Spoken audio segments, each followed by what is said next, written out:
Okay, so last time we looked at the story, we found out that they were on the river, they were travelling down the river, and then suddenly they got to somewhere where, I think it was Leela, said that she was afraid of heights.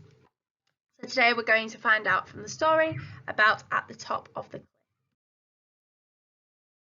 cliff. Okay, at the top of the cliff. A great cliff rose up from the jungle, covered in vines. It was 50 times as tall as Fred. The rock face would have been grey, but it was so covered in foliage that it seemed to rise from the earth like a growing thing, a great green extension of the jungle floor. "That's what the black square meant," breathed Fred. "Oh no," whispered Con, "I don't want to do this." Leela's hand, clutching back on her shoulder, was shaking. "Fred, could you climb that?" Fred swallowed. "Definitely." He lied. He stared at the great green expanse. It will be like climbing a green cathedral, he thought. We all could. There'll be so many handholds, it'll be like climbing a ladder. Max can't climb ladders, said Leela. Then one of us could strap him to their back like with lianas, said Fred. I just don't think, began Con. But Fred had never wanted anything as much as he wanted to know what was at the top of the cliff. Where would we go if we turn back now? He said. Leela bit down on one of her plaits. Her jaw was rigid with fear, but her gaze was steady. We've got to try, haven't we? There might be someone up there who can get us home. They moved the raft and picked their way through the jungle towards the cliff. The trees grew so thickly they had to force their way between them, and even though it was barely 200 metres, it took fully half an hour of hauling Max over tree trunks and navigating under branches lined with vicious thorns. Fred stood at the foot of the cliff and laid a hand on it. The rock was warm to the touch and uneven, good for finding handholds, he thought. The vines that coated it looked strong. He tugged on a handful of thin lianas, but they didn't tear. See, it'll just be like climbing the rope at school in gym lessons. It'll be simple. I hate climbing the rope, said Con. So no, actually, it's not simple. I could go up by myself, said Fred, and shout down what's up there. Leela shook her head. She looked suddenly much older than the rest of them, and stern. You never split up in unfamiliar territory, she said.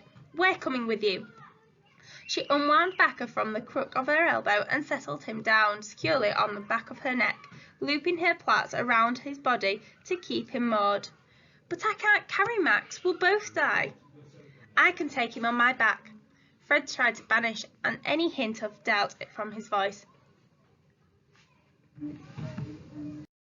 Doesn't Max get to choose? Max says he won't, said Max.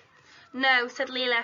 The stern look became sterner. You don't get to choose. I almost never make you do things you don't want to do at home, Max, but you have to do this. No. Yes. We're going to tie you onto Fred with ropes so you won't fall, and you can cry if you want to, but it won't help, said Max. As Max began to sob. Max didn't make the climbing easier. His mutinous weight threw Fred's normal climbing rhythm off, and it was a very slow ascent. He breathed loudly into Fred's ear and got spit in his hair, and he was so heavy. Fred was aching before they were even halfway up. He went first, with Con and Leela following his handholds. Twice he went the wrong way and had to shout down, apologising as he retreated and moved sideways, agonisingly slowly, with Max's feet digging into his ribs. You have to shift backwards, but don't look down, he called to the girls. We already did, Con called back. Her voice was strangled with nerves. It wasn't a good idea. Fred shook a beetle off his eye and gripped another handful of vines. He hauled upwards. Slowly, inch by inch, the roots of trees growing down the rock came into clear sight. Then the tip of the rock curved and became an incline with bushes, which became flat land. Fred let out a yell of triumph. Con and Leela followed. Con crawled to the nearest tree and spat a mouthful of bile and saliva and terror and triumph into the roots.